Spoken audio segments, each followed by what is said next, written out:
በወር ምን ያህል ታስከፍላለህ ወደሚለው እንምጣ። ኢትዮጵያ ውስጥ ለአነስተኛ ድርጅቶች ከ10,000 እስከ 15,000 ብር፣ ለመካከለኛ ድርጅቶች ደግሞ ከ20,000 ብር እስከ 35,000 ብር የአገልግሎት ክፍያ ልታስከፍል ትችላለህ።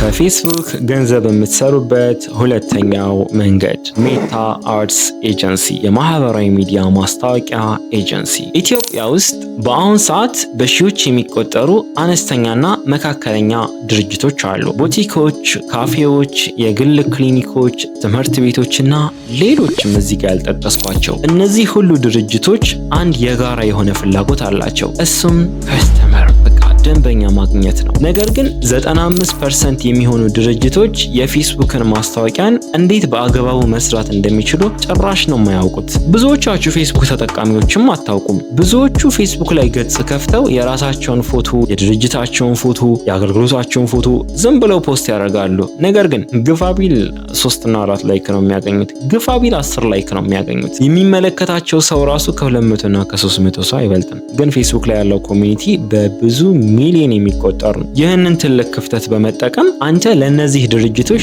ደንበኛ የምታመጣበትን SMMA ሶሻል ሚዲያ ማርኬቲንግ ኤጀንሲ በቀላሉ መመስረት ትችላለህ። ይህንን ስራ ከእውቀት መሟጠጥ ጀምሮ እስከ መጀመሪያው ከፋይ ደንበኛ ወይም ደግሞ ክላይንት ማግኘት ድረስ ያለውን ሙሉ ሚስጥር በ5 ደረጃዎች በዝርዝር አሳያቸዋለሁ። ይህ ስራ ቀላል አይደለም፣ ጥረትና ትኩረት ይጠይቃል። ለመማር ዝግጁ ከሆንክ ወደ መጀመሪያው ደረጃ እንለፍ። ደረጃ 1 የቡስት ቁልፍ ወጥመድና ትክክለኛው ክህሎት። መጀመሪያ ላይ መረዳት ያለብን ትልቁን ልዩነት ነው። አብዛኞቹ የሀገር ውስጥ ባለሱቆችና ድርጅቶች ፌስቡክ ላይ ቡስት ፖስት የሚለውን ሰማያዊ ቁልፍ በመጫን ገንዘባቸውን ሲያባክኑ እናያለን። ይህ የአማተሮች ወጥመድ ነው። ፌስቡክ ይህንን ቁልፍ የሰራው ዝም ብለው ሰዎች ገንዘባቸውን እንዲከፍሉና ቀላል እይታዎችን እንዲያገኙ ብቻ ነው። እውነተኛ የማስታወቂያ ባለሙያ ወይንም ደግሞ ሜታ አርትስ ኤክስፐርት የሚጠቀመው ሜታ አርትስ ማናጀር የሚለውን የባለሙያ መድረክ ነው። በዚህ መድረክ ላይ የምትማሯቸው 3 ዋና ዋና ነገሮች አሉ።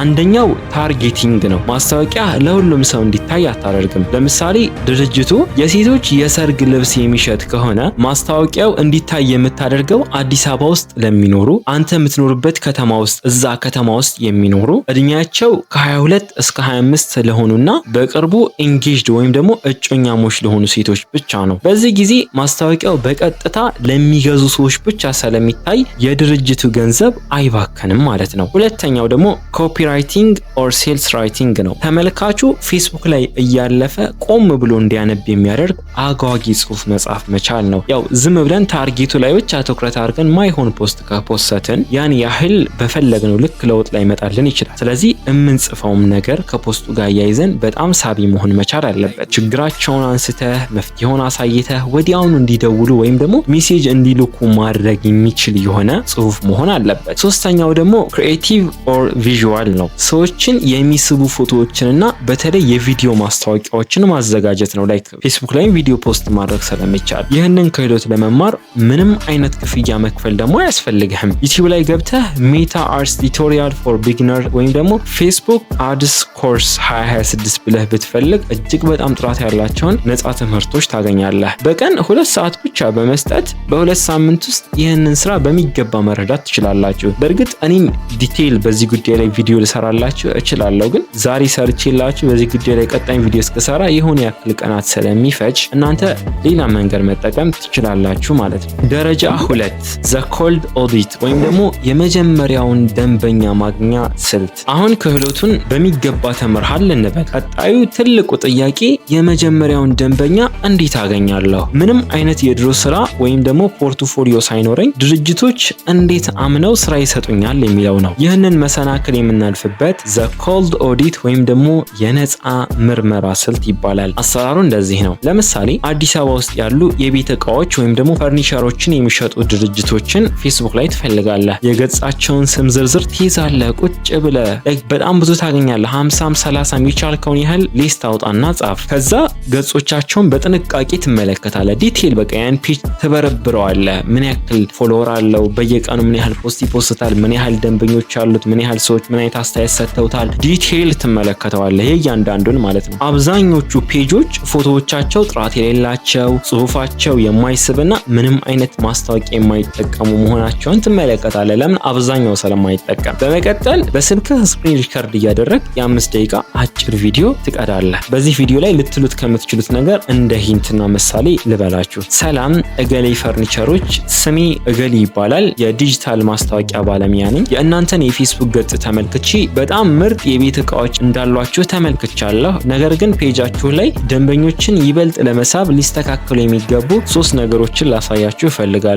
አንደኛው ፎቶዎቻችሁ ላይ ይህ ነገር ቢስተካከል በጣም ይጠቅማችኋል። ሁለተኛው ደግሞ ይህ አይነት ማስታወቂያ ብታስገቡ ደንበኞቻችሁን በ2 እጥፍ ለማሳደግ ትልቅ የሆነ ተጽዕኖ ይኖረዋል። እነዚህ ነገሮች እንዴት ማስተካከል እንደሚቻል በነፃ ላሳያችሁ እፈልጋለሁ። ጊዜ ካላችሁ በአካል መጥቼ ላናግራችሁ እችላለሁ ብላችሁ እችን ብቻ መላክ ነው በየስማችሁ። እሺ፣ እንዳትቀላቅሉ በኋላ ደንበኛ ያሳጣችኋል። አስቡት፣ ድርጅቶች በየቀኑ እባካችሁ ስራ ስጡኝ የሚሉ አሰልቺ ደብዳቤዎችን ነው የሚመለከቱት። እናንተ ግን በነፃ ምክር ወይም ደግሞ ቫልዩ ያለው ነገር ነው ይዛችሁላችሁ የሄዳችሁት። ከ10 ድርጅቶች ውስጥ ቢያንስ 3ቱ በአካል እንገናኝ ማለታቸው አይቀርም። ስለዚህ ደጋግማችሁ ሞክሩ። በቃ በ1 በ2 በ3 ተስፋ እንዳትቆርጡ።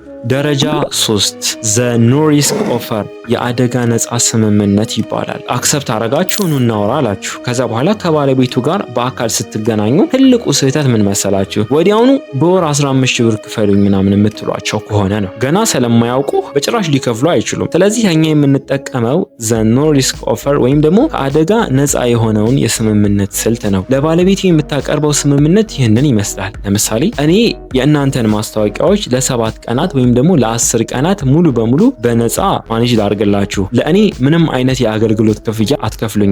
የእናንተ ብቸኛ ወጪ ለማስታወቂያ ማስኬጃ ለፌስቡክ አድስ የሚከፈል አነስተኛ በጀት ሜቢ ከ2000 ብር እስከ 5000 ብር ሊሆን ይችላል። በዚህ በጀት ማስታወቂያውን አስጀምረዋለሁ። በ7 ቀናት ውስጥ አዳዲስ ደንበኞች ደውለው እቃችሁን ከገዙና ውጤት ካያችሁ በቀጣይ ወር ስራውን እንቀጥላለን። እኔም የአገልግሎት ክፍያዬን እቀበላለሁ። ምንም አይነት ደንበኛ ካልመጣ ግን ይሄው ስራዬን በነፃ ቆሜ ሄዳለሁ። ምንም የምትከስሩት ነገር የለም።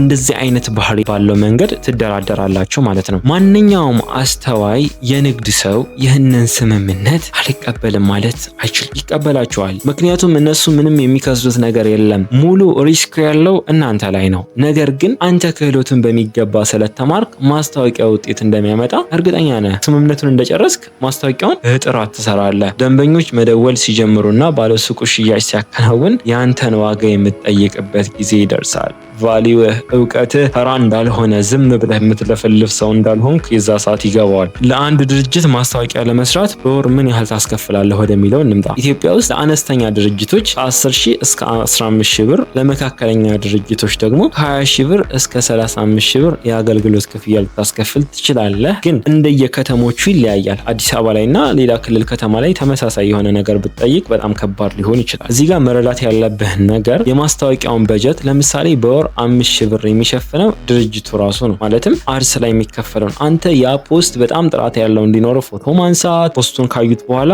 እቃውን እንዲገዙት እንዲጠይቁ የሚያደርጉ የሆኑ የኮፒራይቲንግ ስልቶችን በመጠቀም ምርጥ ጽሁፎችን በመጻፍ ፖስተሮችን በማዘጋጀት ምርጥ የሆነ ነገር መስራት ነው ያንተ ትልቁ። ከዛም በኋላ ታርጌት በሆነ መንገድ ፖስት ማድረግ ነው። ስለዚህ በጣም ምርጥ የሆነ የስራ እድል አለ ማለት ነው። ሞክሩት። በጣም አሪፍ አማራጭ ነው። ይህንን ስራ ለመስራት በቀን ከ3 እስከ 4 ሰዓት በላይ ሊወስድብህ አይችልም። ምክንያቱም አንድ ማስታወቂያውን ካስተካከልከው በኋላ በየቀኑ የምታደርገው ነገር ውጤቱን መከታተልና ማስተካከል ብቻ ነው። ይህ ስራ በኢትዮጵያ ውስጥ ካሉ አብዛኞቹ ከፍተኛ ተከፋይ ስራዎች በላይ ገቢ ሊያስገኝልህ የሚችል እውነተኛ መንገድ ነው። ደረጃ 5 ኤጀንሲውን ወደ ትልቅ ተቋም ማሳደግ ስኮሊንግ። ቀደም በዛኛው በመጀመሪያው መንገድ ላይም ስነግራችሁ ነበረ። በቀን 24 ሰዓት ብቻ ነው ያለህ። ስለዚህ ብቻ መስራት የምትችለው እስከ 5 5 ወይም ደግሞ 6 ደንበኞች ብቻ ነው። ከዛ በላይ ደንበኞች ሲመጡ ስራውን ማዳረስ አትችልም ማለት ነው። በዚህ ጊዜ ነው ስራህን ወደ ትልቅ ኤጀንሲ